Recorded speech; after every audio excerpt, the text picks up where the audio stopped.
आपके सवाल हमारे जवाब, हम अपने अनुभव से, अपने विचारों से हम आपको जवाब दे रहे हैं। आप उन जवाब का चिंतन मनन कीजिएगा और आपको जो सही लगेगा आप वही कीजिएगा। और अगर जो आप करना चाहते हैं उसके लिए आपको आत्मबल की आवश्यकता है तो नाम जप कीजिएगा। पहला सवाल है, जिसके पास सब कुछ है वो अशांत क्यों है? हम अपने आसपास देखते हैं कि जिसके पास बहुत कुछ है, सब कुछ है, फिर भी उसका मन अशांत है। और कभी कभी हमें लगता है कि इसके पास सब कुछ है और वो शांत है, लेकिन वो वास्तव में शांत होता नहीं है।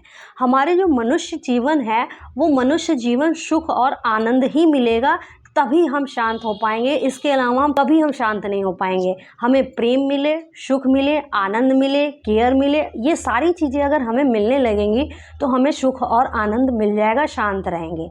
इसके अलावा अगर हमें कुछ भी मिल जाए हमें कभी शांति मिलेगी ही नहीं।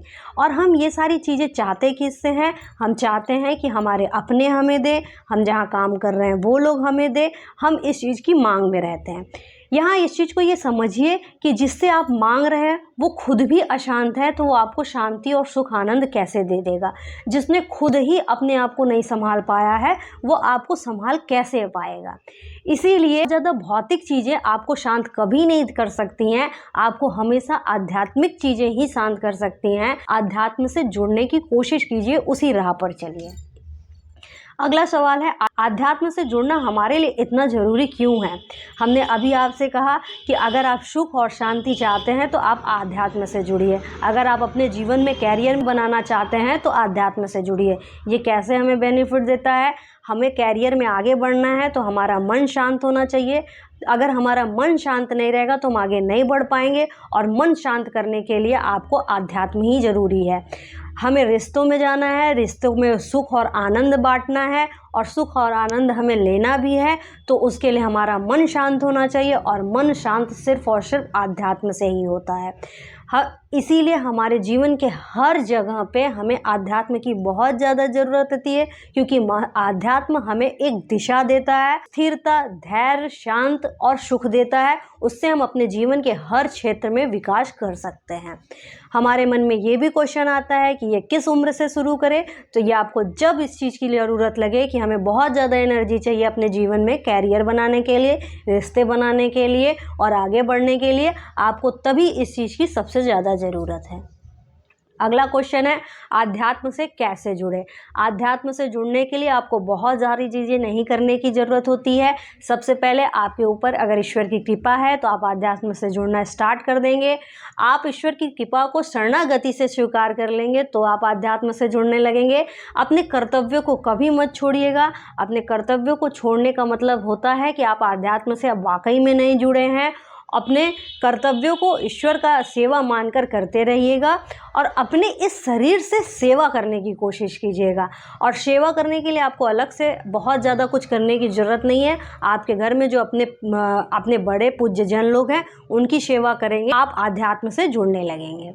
अगला क्वेश्चन है, कोई प्रतिकूल होता है तो बहुत अधिक गुस्सा आता है। हम सभी को यही गुस्सा आता है जब हमारे सामने प्रतिकूल परिस्थिति होती है, प्रतिकूल व्यक्ति होता है, हम उसका सामना नहीं कर पाते हैं तो हम बहुत ज़्यादा इरिटेट होते हैं। हमारे पास दो ऑप्शन है, या तो हम उससे बहुत ज़्यादा इरिटेट और फ्रस्ट्रेट हो, या अपने विवेक के अनुसार उस परिस्थिति से अपने आप को आगे निकालें।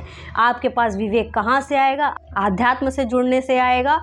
और अब जब आपके अंदर विवेक आ जाएगा तो आप प्रतिकूल व्यक्ति और प्रतिकूल परिस्थिति पर कभी भी गुस्सा नहीं करेंगे। इसका मतलब ये है कि अगर प्रतिकूल व्यक्ति और प्रतिकूल परिस्थिति पे आप गुस्सा हो रहे हैं तो आपके अंदर विवेक की कमी है। अपने अंदर विवेक बढ़ाइए।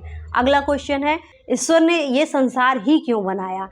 देखिए, हमारी कुछ बाधाएं हैं, हम क्यों का क्वेश्चन बहुत ज़्यादा नहीं पूछ सकते, और वो भी उनसे जो ये संसार बनाए हैं। हम इस संसार में कैसे रह सकते हैं, कैसे अपने आप को आगे बढ़ा सकते हैं, बस इसी प्रश्न पर रहिए और इसी से ही अपने आप को आगे बढ़ाते रहिए। ये संसार बहुत खूबसूरत है, शास्त्रों में लिखा हुआ है। ये संसार है वो ईश्वर का खेल है, ईश्वर की माया है, ईश्वर ने बनाया है। उनके पास सिर्फ एक ही चीज़ थी, वो खुद थे, और वो खुद से ही सारी चीज़ें वो बनाए हुए हैं। इसलिए आप इस चीज़ में मत पड़िए कि ईश्वर ने ये चीज़ क्यों बनाया। अगर आपको ये जानना है तो उसके पीछे जाना पड़ेगा, तपस्या करना पड़ेगा, फिर आपको ये चीज़ मिलेगी। और नहीं इतना करना चाहते हैं तो अभी फ़िलहाल यही देखिए कि हम ईश्वर के इस संसार से कैसे अपने आप को संचालित करके आगे बढ़ा सकते हैं, और उसी पर ही ध्यान दीजिए।